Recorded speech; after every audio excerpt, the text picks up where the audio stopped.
Jesus ascended into heaven and left the apostles with the task to make disciples of all nations. And Jesus' disciples go into the ancient world to try to do what Jesus asked them to do. Their message is sometimes well received and sometimes not so much. Most apostles pay for their preaching with their life. We have a look at what happens to some disciples right after this.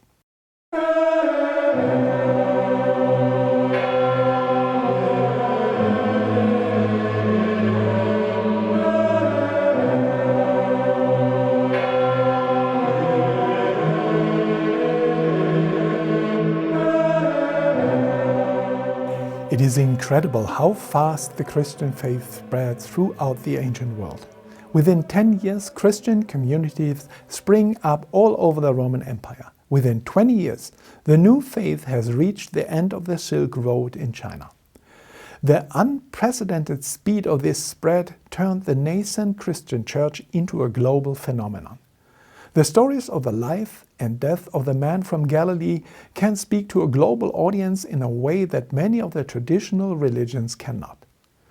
On the forefront of Christian missionary activity are the apostles, Jesus' companions, who are tasked by the resurrected Christ with making disciples of all nations. I have broken this story of the apostles into 4 parts. This is the second part, and in this video we will talk about Andrew, James, John and Philip. If you haven't seen the previous video, start there. There should be a link in the upper right corner of your screen that takes you to the first video. Andrew is Peter's brother. According to Orthodox traditions, the apostolic successor of Andrew is the Patriarch of Constantinople. Today, the Archbishop and Ecumenical Patriarch of Constantinople, or New Rome, is the head of the Eastern Orthodox Church, which is the second largest Christian church with about 220 million baptized members. In contrast to the Pope in Rome, the Patriarch has not the same legal authority, but he heads a union of independent churches and is just primus inter pares, the first among equals. Andrew was a fisherman like his brother Peter.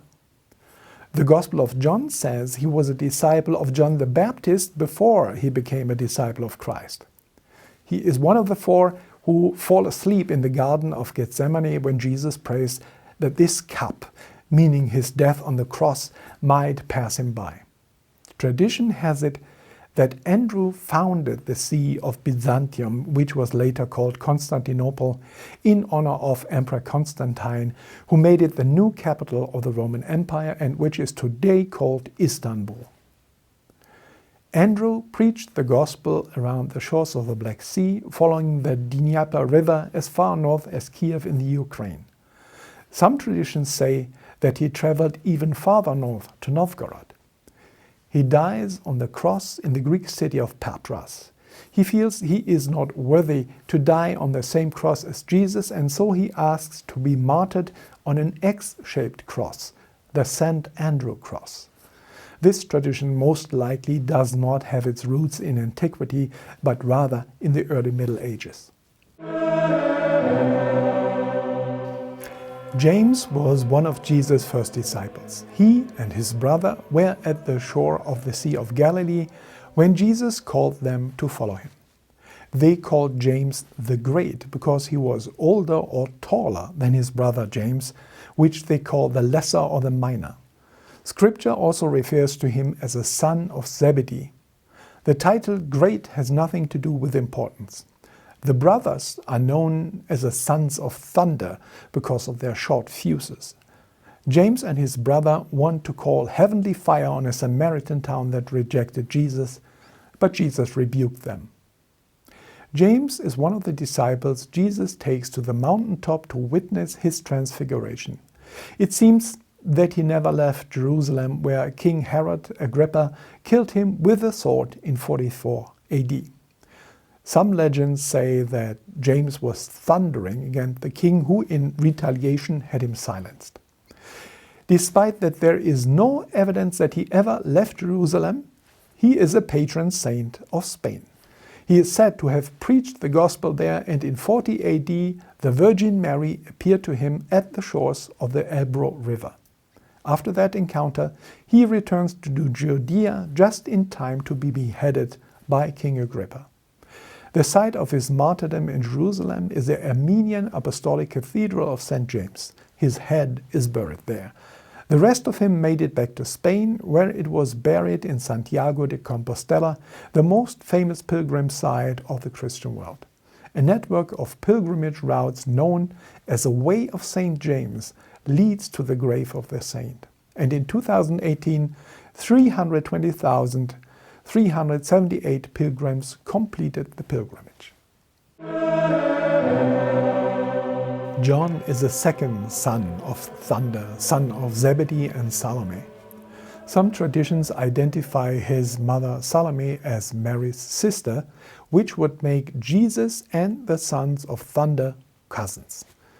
John seems to have been the youngest of the apostles, and many theologians identify him with the apostle that Jesus loved. This phrase appears 6 times in the Gospel of John, but nowhere else. In the tradition of the early church, John is thought to be the author of the Gospel of John, which would mean that he calls himself the apostle that Jesus loved. He is also identified as the author of 3 epistles of John and the book of Revelation. The Gospel of John is different than the Gospels of Mark, Matthew, and Luke.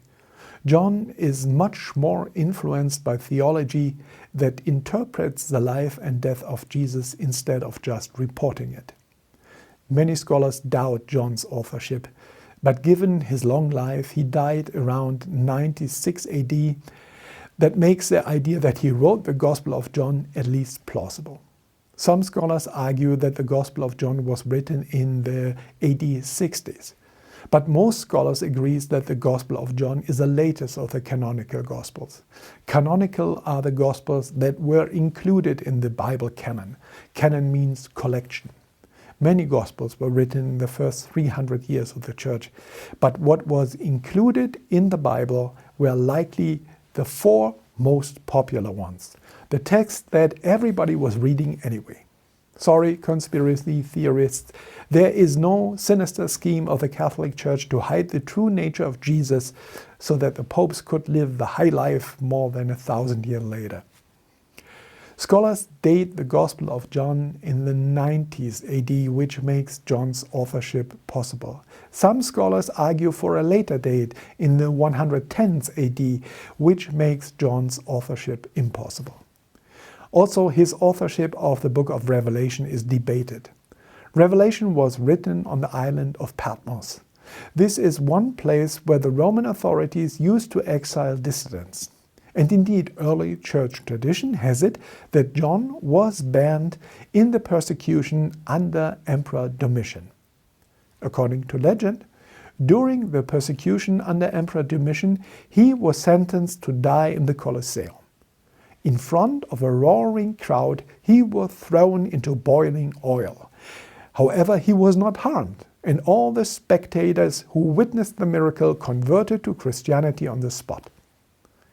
John is a teacher of several church fathers, among them Polycarp, the later bishop of Smyrna, and St. Ignatius of Antioch. He died most likely peacefully, probably in Ephesus. He found his grave in the Basilica of St. John in Ephesus, of which only ruins remain.